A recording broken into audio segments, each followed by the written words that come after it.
وہ ملکہ تجار کہلانے والی ایک خاتون کا بھتیجا خریدنے کے لیے آیا. ملکہ تجار نے اس ننھے سے بچے کو خریدنے کے لیے بھیجا اور وہ بچہ خرید کر کے بھتیجے کے ذریعے سے گھر میں آیا. جو ملکہ تجار تھی، اللہ اکبر، وہ جو ملکہ تجار تھی دولت کے اعتبار سے وہ اتنی مضبوط تھی کہ پورے مکے میں کوئی اس کے ٹکر کا مالدار نہ تھا، لیکن اس کی قسمت کا ستارہ اتنا بلند تھا، اتنا بلند تھا کہ مال کے اعتبار سے کوئی ثانی نہیں تھا، لیکن روحانیت کے اعتبار سے بھی مستقبل میں کوئی اس کے ہم پلہ نہیں تھا. اس لیے کہ وہ آج بیوہ خدیجہ کہلا رہی تھی اور چند سالوں کے بعد اس نے زوجہ محمد الرسول اللہ کہلانا تھا، جسے دنیا ام زہرا سیدہ طیبہ طاہرہ خدیجۃ الکبریٰ کے نام سے جانتی ہے.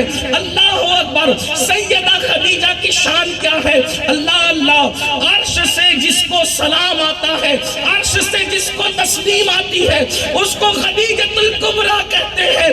کائنات میں کوئی خاتون ایسی نہیں جس کو خدا سلام بھیجتا ہے. یہ سیدہ کی امی ہے جس کو خدا نے عرش سے سلام بھیجا.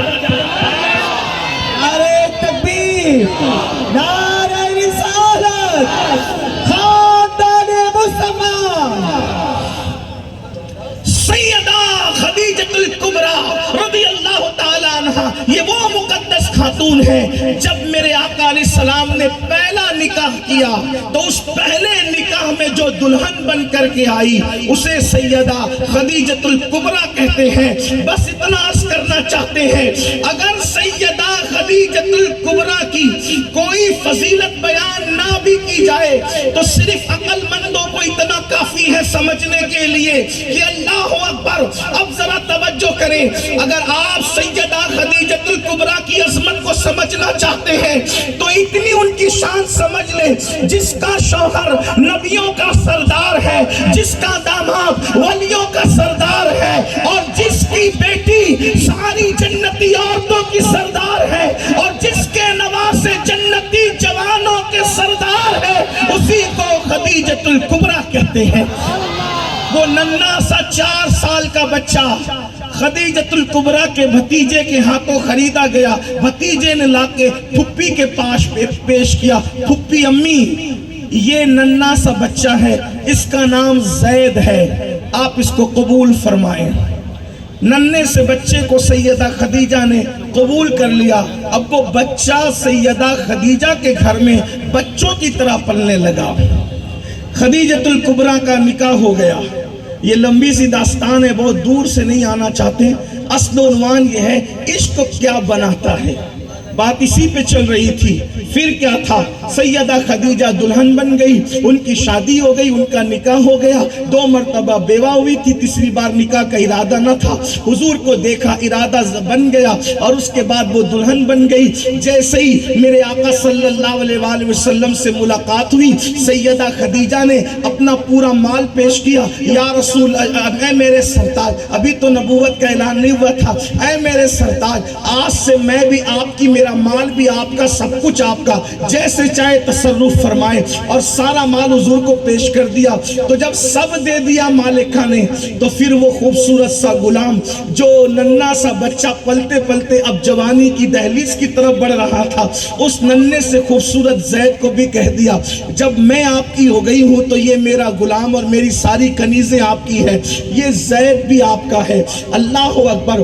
حضرت زید جسے ہم کہتے ہیں زید ابن حارثہ کے بیٹے زید، اللہ اکبر، اب رسول اللہ کی خدمت میں رہنے لگے. حضور اتنے خوبصورت تھے، اتنے نیک سیرت تھے کہ جو حضور کو دیکھتا حضور ہی کا ہو کر کے رہ جاتا. پھر اس پر حضور کے اخلاق، حضور کے کردار، حضور کا انداز. حضور علیہ السلام نے پوری زندگی کبھی کسی کا دل نہیں توڑا، اپنی ذات کے لیے کبھی کسی کو ڈانٹا نہیں. مجھے حیرت ہے، ہم جب پڑھتے ہیں، حالانکہ میں کوئی بہت پڑھا لکھا آدمی نہیں، لیکن پھر پھر بھی علماء کی جوتیاں سیدھی کرتے ہوئے کچھ پڑھا ہے، کچھ سطریں پڑھی ہے، تو ہم نے پڑھا تو ہمیں پتہ چلا حسن والے بڑے بے مروت ہوتے ہیں، یعنی حسن والے بڑے مغرور ہوتے ہیں۔ جہاں حسن ہوتا ہے، کسی شاعر نے کہا ہے خدا جب حسن دیتا ہے نزاکت آئی جاتی ہے، نازک مزاج ہوتے ہیں، بے مروت ہوتے ہیں، دلوں کو لوٹنے والے ہوتے ہیں، انتہائی جو ہے وہ مغرور ہوتے ہیں۔ ایسا لوگ کہتے ہیں دولت ہوتی ہے تو دولت بھی مغرور کرتی، علم ہوتا ہے تو علم بھی مغرور کرتا ہے، لیکن یہ ساری تحقیق آ کر کے محمد الرسول اللہ کے قدموں میں جب سجدہ ریز ہو جاتی ہے تو ساری باتیں غلط ثابت ہوتی ہے۔ میں کہتا ہوں سفید چمڑیاں والے مغرور ہوں تو ہم حسن والوں کو مغرور کس منہ سے کہیں؟ اس لیے کہ جب جان حسن کو دیکھتے ہیں تو وہاں عاجزی اور انکساری کا حال یہ ہے کہ اللہ کے قرب خاص میں پہنچے تب بھی اللہ نے فرمایا بتا تجھے کس لقب سے یاد کروں، تو عرض کرتے مولا میں بندہ ہوں، مجھے بندہ کہہ کے پکار، یہی میری معراج بندگی ہے۔ اللہ اکبر۔ حسن اتنا ہے، اس حسن اتنا ہے کہ جب تک حسن یوسف میں اس حسن کی ملاوٹ نہ ہو، حسن یوسف کو معراج نصیب نہ ہو، بلکہ آپ کو بتاؤں حسن یوسف کا حال یہ ہے کہ حسن یوسف بھی حیرت سے جس حسن کو تکتا ہے اسے حسن محمد الرسول اللہ کہتے ہیں۔ میرے امام کہتے ہیں حسن کھاتا ہے جس کے نمک کی قسم، حسن کھاتا ہے جس کے نمک کی قسم، وہ ملی ہے دلارا ہمارا نبی، وہ ملی ہے دلارا ہمارا نبی۔ ارے کسی کی صورت کسی کو بھاتی ہے، کسی کی صورت کسی کو بھاتی ہے، کوئی ایسا بھی ہے کہ بنانے والا خود بھی کسی سے پیار کرتا ہے۔